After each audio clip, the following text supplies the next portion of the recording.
प्रभात बच्चों, कैसे हैं आप सब। उम्मीद है आप लोग बिल्कुल ठीक होंगे। पिछली क्लास में हमने कथक के बारे में पढ़ा था। इंडियन क्लासिकल डांस फॉर्म के बारे में हमने जाना था, जिसमें पहला जो डांस फॉर्म था जिसके बारे में हम जान रहे थे वो कथक था। कथक के साथ उसके डिस्क्रिप्शन के साथ मैंने एक पिक्चर शो किया था जो कथक का एक फ़ेमस पोज़ था। वैसे तो बहुत सारे पोज फेमस हैं, but one of the most famous pose मैंने आपको समझाने के लिए आपको बताया था कि किस तरह का कॉस्ट्यूम होता है, किस तरह का मेकअप होता है और किस तरह की उसकी उसमें अदा होती है। ठीक है, उसे प्रेजेंट कैसे करते हैं। मुझे उम्मीद है आपको समझने में परेशानी नहीं हुई होगी। आज भी हम कथक के विषय में ही बात करेंगे, कथक के बारे में और थोड़ी जानकारी हासिल करेंगे। कथक जो है राजस्थान और उत्तर भारत की नृत्य शैली है। कथक राजस्थान में और उत्तरी भारत के एरियाज़ में ज़्यादा फेमस रही है। ठीक है, यह बहुत प्राचीन शैली है क्योंकि महाभारत में भी कथक का वर्णन हुआ था।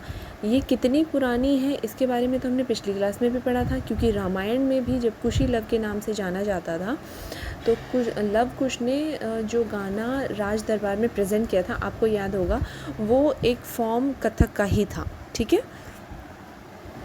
तो रामायण में तो था ही, महाभारत में भी इसका वर्णन हुआ है।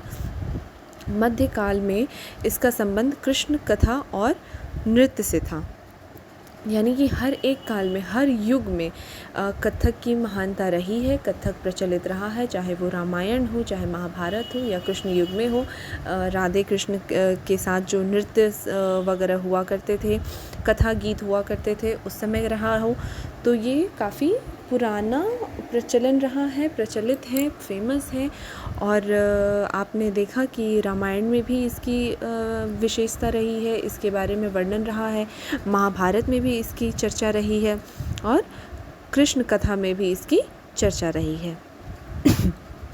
प्रेजेंट समय में यानी वर्तमान समय में बिरजू महाराज इसके बड़े विख्याता रहे हैं। बिरजू महाराज जी जो हैं वो कथक के बहुत बड़े डांसर हैं और उन्होंने काफ़ी फिल्मों में और कई लोगों को सिखाया है।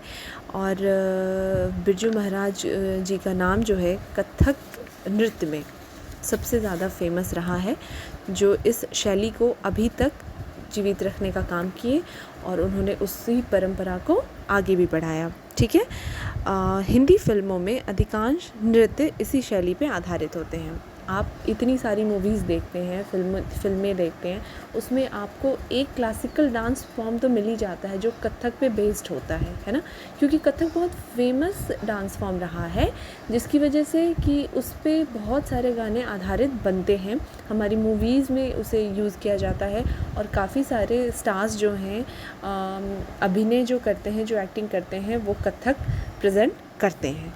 ठीक है, तो मुझे उम्मीद है कथक के बारे में आपकी थोड़ी नॉलेज बढ़ी होगी।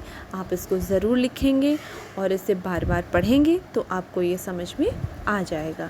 अगली क्लास में अगले नए डांस फॉर्म के साथ मिलेंगे। तब तक आप अपना ख्याल रखें। धन्यवाद।